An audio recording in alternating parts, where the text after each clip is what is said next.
Sagittarius, this is your reading for this new moon in Libra, happening as we speak. Literally, it's the 25th today. Do remember these readings are general, very general, intuitive tarot. And please like, share, and subscribe because it changes the, patterning and allows more people to see these videos. And also check out the collective reading, which was an overview of this new moon in Libra, this lovely time, and the equinox, of course. So let us get a few cards to come out and see what the storyline is today. I've got a few here. Let us see. Now, what came when and how? What came first, the chicken or the egg, Sagittarius? We've got the Three of Swords coming out to begin with, and we do go through and clarify. So we understand, look, what I'm seeing here is we understand melancholy. We understand sorrow. We all understand that as humans. What I'm seeing here, though, is that we're speaking of this period of time right now. It's like a turning point in some ways in the year. We're at the equinox, as I said. We've moved through those first houses up to that point of Virgo. When we get to Virgo, everything becomes an inversion or inverted. We start looking inward. And from that point, the rest of those houses or signs are really about the first part of that astrological wheel is the child growing into that expression of Leo, and then we go back in Virgo, and this is where we're at this time. Now, I've kind of lost my track here, but we had the Three of Swords and the Judgment card. All birds come home to roost. All chickens come home to roost. There's a point where we gather and not review. We gather, we decide what we don't need, what we want to continue with, what we want to foster, what we want to encourage and allow to grow at this point. And that's what I'm sort of seeing in these two cards, actually. But we'll go through clarify. We've got a very reliable place to do this from, Sagittarius, a very reliable place, I would imagine. And yet you yourself probably a very good manager of your affairs. We've got the Knight of Pentacles, which is all about this. It's about management. It's about managing what you have thus far.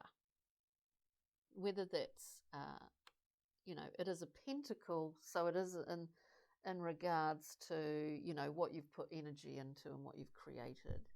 But at the same time, you can liken it also to, your emotional wealth, health, and value, and what you value in others.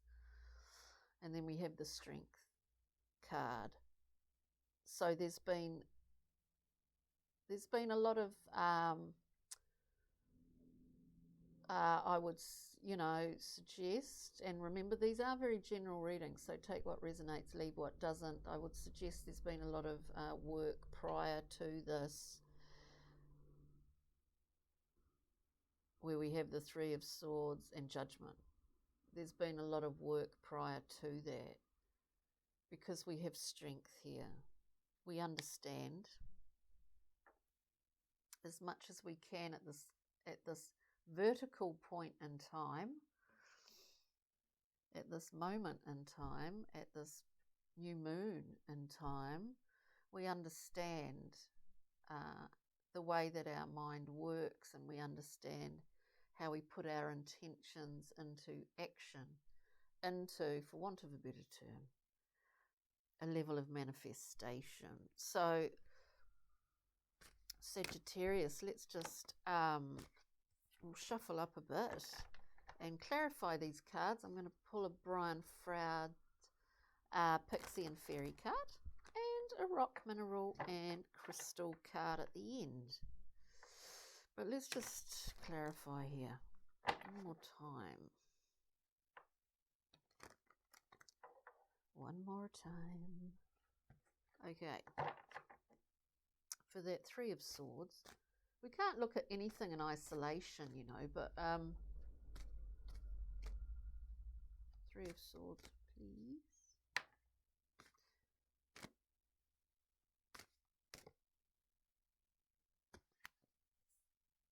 So we have the Emperor, the Three of Swords coming out, and I'll get a card for Judgment. There's a restrictive, you know, I mean, not always, but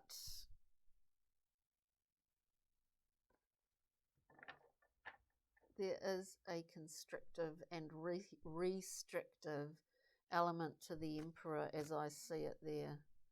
So you know, I mean, I guess you wouldn't be watching this if you weren't interested in tarot, but so we ask for clarification of pain, or the understanding, or the memory, in fact, of sorrow and what that means, what that actually means for us. And we get the Emperor. There's an authoritarian aspect. Of course, the Emperor rules the lands, rules everything. And so anyway, I'm going on a bit. Let's just get Judgment. I've got the Eight of Cups. I think there's something that's gone on in the past that you've sort of worked through it, and now you have a great level of objectivity, which is incredibly useful and very healthy. I just had that Eight of Cups coming out. It is about a level of detachment, not meaning disconnection. I mean detachment as a choice emotionally. Let's look at Judgment. Judgment. You're on top of the wheel, Sagittarius. Wheel of Fortune comes through. It's time. It is your time, Sagittarius. It's a wonderful card, the Wheel of Fortune. Whoa. Judgment, the Wheel of Fortune. Yay. You know, it's like being on the winning team, isn't it? I mean, it is. It's great. It's fabulous. You know, that wheel keeps spinning, and I keep sort of seeing this new moon in Libra like we are in the center of that wheel, and we can appear, of course, on it at any point, whether it's, you know, whether we're on top, whether we're underneath. Anyway, Knight of Pentacles. Let's just see this very reliable figure. Here we get the Lovers. Oh, hello. Of course, Sagittarius. Yes, we've got the Lovers, Knight of Pentacles. I do imagine that the Knight of Pentacles may well be someone in your life. Now, it may well be a man or woman. Could be any gender of any kind at all.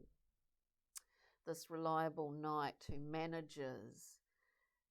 The other aspect of looking at it, getting the Lovers coming out, is that this idea that you are a consummate manager in your own life has required you to have skills of making wise choices, which the Lovers is primarily a card of choice, but also integrating aspects of your own male-female qualities, characteristics, a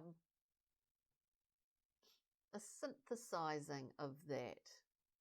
I mean, I often see the Lovers as an alchemical card in itself. you know, the dualistic nature of the human. We integrate. And so, of course, it is called the Lovers. So in a literal sense, it could be about your own ability to understand this integration within your polarities, dualities, well, polarities, you know, or that it's your connection to someone else, Sagittarius. So let's have a look at strength. Strength. Wow. Just want to get one more card. Strength. We have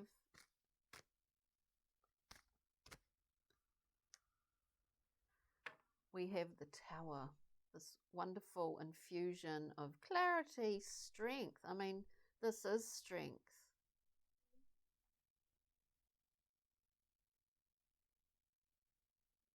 This is ultimate strength. We've got the Eye of Shiva there, or Eye of Horus, whatever way you want to look at it.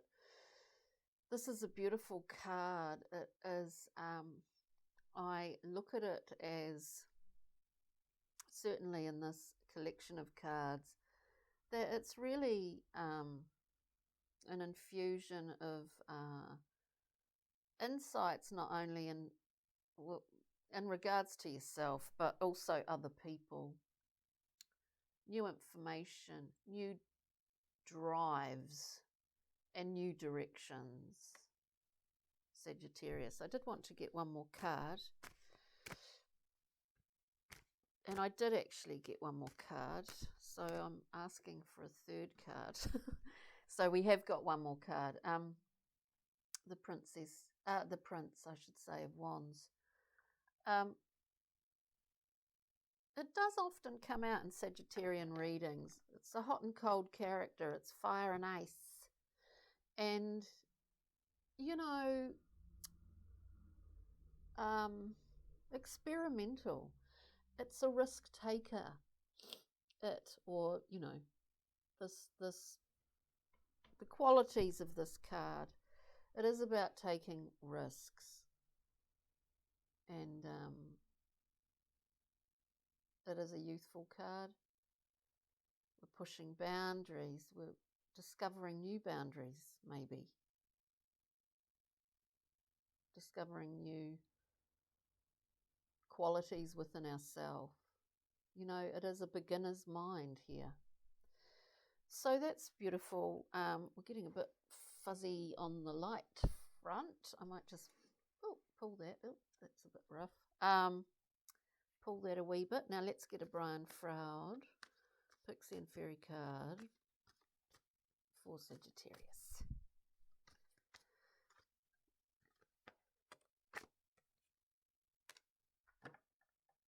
Look, your mistress, I say mistress or master of your own destiny here. There's been many hurdles, you know, to overcome to get to this point. And I do see it. I mean, I do literally see it as a sort of, as, you know, for some people out there, as a relationship reading in some ways, or at the same time for others, a kind of personal achievement reading, personal development reading. It really does feel like that, but you are the master or mistress of your own destiny at this time, Sagittarius. We get Lady of the Harvest. This is a beautiful card because it denotes this sort of level of not being attached in a way that binds us and prevents us from making quite wise and clear decisions. She will cut back, or she will plant new seeds, you know. It's like there's a right time for planting, there's a right time to prune stuff back, to get rid of some things, to make room for other things. And so it's a beautiful card. Beautiful. Let's get a mineral rock crystal from this deck, which is quite a simple deck, but actually that's why I like it. Wow, yay, Sagittarius. We have black obsidian. What are we speaking of here? We're speaking of strength, support during changes, everyday stress relief, and clears negative energy. So, I mean, what more could we want here? I love obsidian. Wonderful. So on that note, Sagittarius, thank you so much for joining me today, and I hope you enjoyed that, and please do just tap that like button. It really helps to change the algorithm and have more people able to see these videos if you did like it. But beyond that, have a wonderful weekend rest of, and take good care, and we'll see you next time. Cheery now, bye.